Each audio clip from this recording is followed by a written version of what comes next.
राजा सूरत व समाधि बेशे की कथा।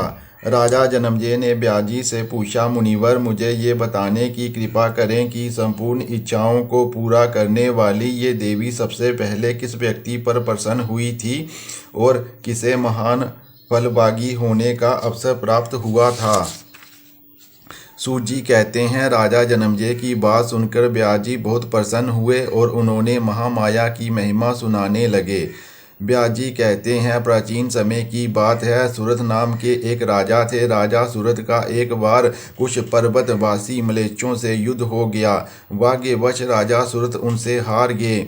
निरुत्साहित होकर वह अपने नगर को लौट गए। वहां पहुंचकर उन्होंने देखा कि उनके प्रधान सहयोगी शत्रु पक्ष के अधीन हो चुके हैं। उन्होंने सोचा कि मेरा दुराचारी मंत्रिमंडल शत्रु वर्ग के आश्रय में चला गया है, इसलिए इन दुष्टों के प्रति मुझे कभी भी विश्वास नहीं करना चाहिए। इस प्रकार भली भांति सोच विचार कर राजा सूरत निराश होकर घोड़े पर चढ़कर अकेले ही नगर से बाहर चले गए। जहां से 3 किलोमीटर की दूरी पर समेगा ऋषि का आश्रम था। उन्होंने निर्भय होकर मुनि के आश्रम पर ठहरने का निश्चय कर लिया। वह फल फूल खाकर उस आश्रम पर रहकर जीवन यापन करने लगे। कुछ समय बाद एक वेश्या भी वहां आ पहुंचा। उसके मन में भी बहुत महान दुख था। राजा सूरत उससे पूछने लगे, तुम कौन हो और यहाँ आने का क्या कारण है। महाराज सूरत की बात सुनकर वेश्य बोला, मित्र मैं जाति से वेश्य हूँ। मेरा नाम समाधि है। मेरे पास पर्याप्त धन था। धर्म में भी मेरी बहुत आस्था थी, परंतु मेरे पुत्र और स्त्री धन के बड़े लोभी निकले। उन दुष्टों ने मुझे कंजूस बताकर घर से निकाल दिया। अब आप अपना परिचय देने की कृपा करें। राजा ने बताया, मैं एक राजा हूँ। मेरा नाम सूरत है। डाकुओं से मुझे महान कष्ट प्राप्त हुआ है। इसके साथ साथ मंत्रियों ने भी मेरे साथ धोखा किया है, इसलिए राज्य को छोड़कर मैं यहाँ समय व्यतीत कर रहा हूँ। आश्रम के मुनि बड़े शांत प्रिय हैं। हमें इन्हीं से इस शौक नाश की विधि पूछनी चाहिए। ब्याजी कहते हैं, इस प्रकार विचार विमर्श करके राजा सूरत और समाधि अत्यंत नम्रता पूर्वक शोक निवारण हेतु सुमेगा ऋषि के पास गए। राजा सूरत के पूछने पर मुनिवर सुमेगा ने उनके प्रति शोक और मोह का विनाश करने वाले उत्तम ज्ञान का आदेश देने प्रारंभ किया। ऋषि बोले, राजन सुनो, मैं बंधन और मोक्ष का कारण बताता हूँ। महामाया ही संसार के सब प्राणियों को मोह माया के जाल में फंसाती रहती है।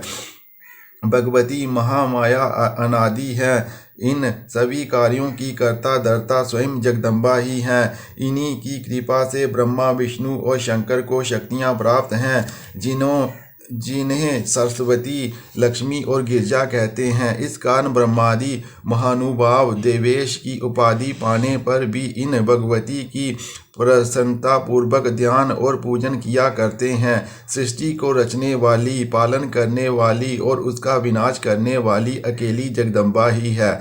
सब कुछ इन्हीं के अधीन है। राजन, भगवती जगदम्बा का ये उत्तम महात्म्य मैंने सुना दिया। उनका चरित्र अनंत है। देवी की कृपा से सूरत को राज्य लाभ और समाधि को ज्ञान प्राप्ति। राजा सूरत ने सुमेगा ऋषि से कहा, भगवान भगवती जगदम्बा की आराधना करने की विधि बताने की कृपा करें। ऋषि सुमेगा जी ने कहा, राजन, मनुष्य को पहले विधि पूर्वक स्नान करके स्वच्छ वस्त्र धारण करने चाहिए। सावधानी पूर्वक आचमन करें। इसके पश्चात भूमि को धोकर लीपकर उस पर उत्तम आसन बिछावें। तांबे का एक पवित्र पात्र रखें। उसमें सफ़ेद चंदन या अष्टगंध से षटकोण यंत्र बनाएं। उसके बाहर अष्टकोण यंत्र बनाएं। निर्माण मंत्र के 8 बीज के अक्षर 8 कोनों में लिखें। इसके बाद वेद में बताई गई विधि के अनुसार उस यंत्र की प्राण प्रतिष्ठा करनी चाहिए। मंत्र के अभाव में भगवती की धातु की प्रतिमा बनवाने का विधान है। वेदोक्त विधि से पूजा करने के बाद निर्माण मंत्र का जप करना चाहिए। प्रतिदिन 3 स्तोत्रों का पाठ होना आवश्यक है। हे राजन, अपना कल्याण चाहने वाले व्यक्ति को चाहिए कि वह अश्विन और चैत्र के शुक्ल पक्ष में नवरात्र के व्रत करे। जो स्त्री या पुरुष भक्ति में डूबकर नवरात्र व्रत रखता है, उसका मनोरथ हमेशा सफल होता है। अश्विन शुक्ल पक्ष के उत्तम नवरात्रों को जो भक्ति भाव के साथ व्रत करता है, उसकी संपूर्ण कामनाएं सिद्ध हो जाती हैं।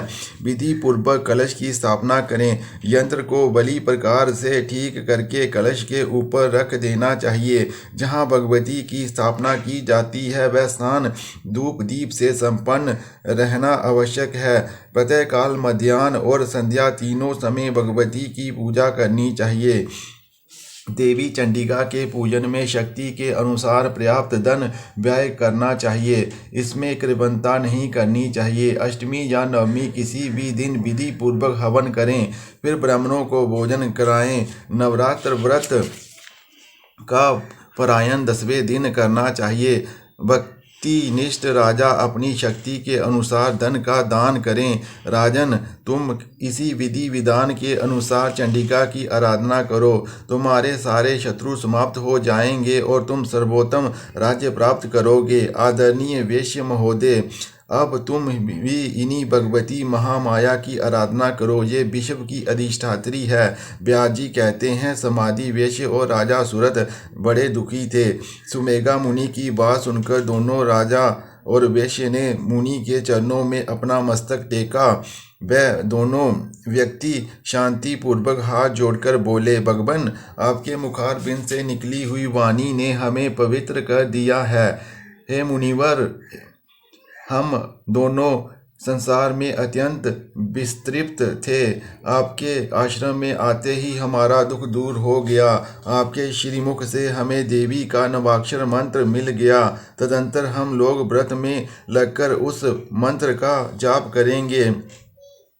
व्यास जी कहते हैं, इस प्रकार राजा सूरत और समाधि नामक वैश्य के प्रार्थना करने पर मुनिवर सुमेधा ने ध्यान बीज के साथ नवाक्षर मंत्र का उन्हें उपदेश दिया। तदंतर वे एक श्रेष्ठ नदी के तट पर गए।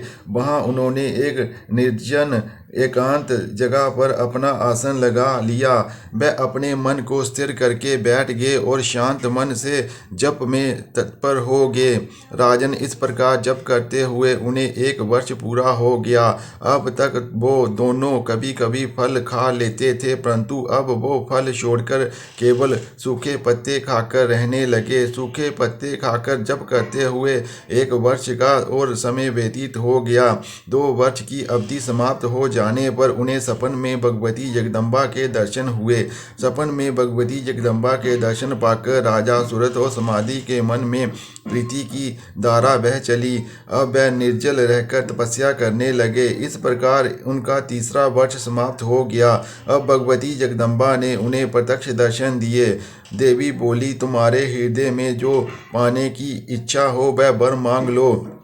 मैं तुम्हारी तपस्या से प्रसन्न हूँ। व्यास जी कहते हैं, देवी की बात सुनकर राजा सूरत का सर्वांग प्रसन्नता से खिल उठा। सूरत ने कहा, अब आप बलपूर्वक मेरे शत्रुओं का विनाश करके मेरा राज्य लौटाने की कृपा कीजिए। तब देवी ने राजा से कहा, राजन, तुम अब अपने घर लौट जाओ। तुम्हारे शत्रुओं की शक्ति समाप्त हो चुकी है। अब वे पराजित होकर भाग जाएंगे। तुम्हारे मंत्री तुम्हारे पैरों में गिरकर क्षमा प्रार्थना करेंगे। व्यास जी कहते हैं, उस समय पुण्यात्मा वैश्य ने देवी से प्रार्थना की, मुझे घर, स्त्री और संपत्ति से कोई प्रयोजन नहीं है। सपन की तरह इनकी नश्वरता स्पष्ट है। इसलिए हे माता, मुझे आप बंधन से मुक्त करने वाले विशुद्ध ज्ञान प्रदान करने की कृपा करें। वैश्य समाधि की बात सुनकर भगवती बोली, वैश्यवर, तुम्हें ये ज्ञान अवश्य प्राप्त होगा। राजा सूरत और वैश्य समाधि को वर प्रदान कर देवी अंतर्ध्यान हो गई। भगवती के अदृश्य हो जाने पर राजा सूरत ने मुनि सुमेधा जी को प्रणाम किया। राजा ने मुनिवर से घर जाने की आज्ञा ली और आश्रम से चल पड़े। वैश्य भी परम ज्ञानी बन गए। गया। भगवती जगदम्बा के परम अद्भुत चरित्र का मैंने वर्णन कर दिया। देवी की आराधना से राजा सूरत और समाधि वेश्य को समुचित फल प्राप्त हो गया। श्रीमद् देवी भागवत का 5वां स्कंद समाप्त।